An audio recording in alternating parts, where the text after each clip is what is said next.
अगर मैं ये कहूँ कि कुछ लोग सोते टाइम कुछ क्षण के लिए सांस लेना बंद कर देते हैं, तो क्या आप इस बात पर भरोसा कर पाएंगे?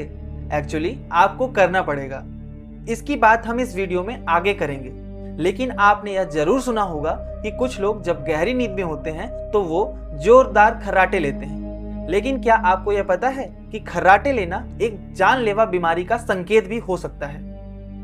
अब सवाल उठता है कि हम स्नोरिंग यानी कि खर्राटे क्यों लेते हैं?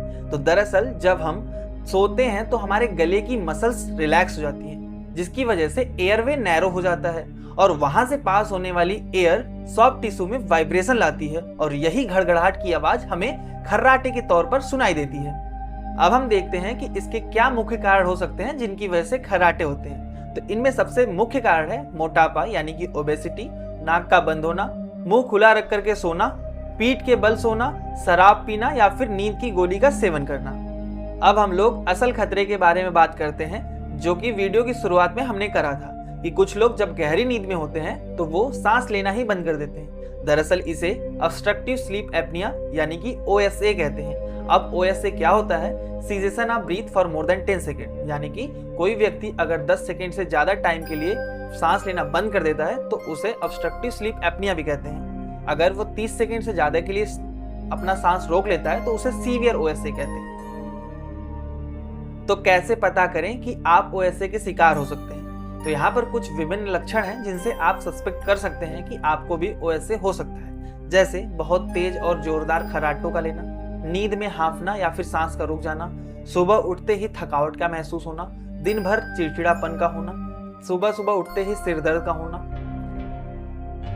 अगर आपके पार्टनर ने कभी यह कहा हो कि तुम सोते टाइम सांस लेना भूल जाते हो, तो इसे आप मजाक में न लीजिए, क्योंकि OSA केवल सांस तक ही सीमित नहीं है, बल्कि यह अन्य बीमारियों के भी लक्षण हो सकते हैं, जैसे हाई ब्लड प्रेशर, दिल का दौरा, स्ट्रोक, डायबिटीज, डिप्रेशन और यहाँ तक कि मेमोरी लॉस भी हो सकती है। अब आप सोच रहे होंगे कि जब OSA इतनी खतरनाक बीमारी है तो इसका इलाज भी होना चाहिए।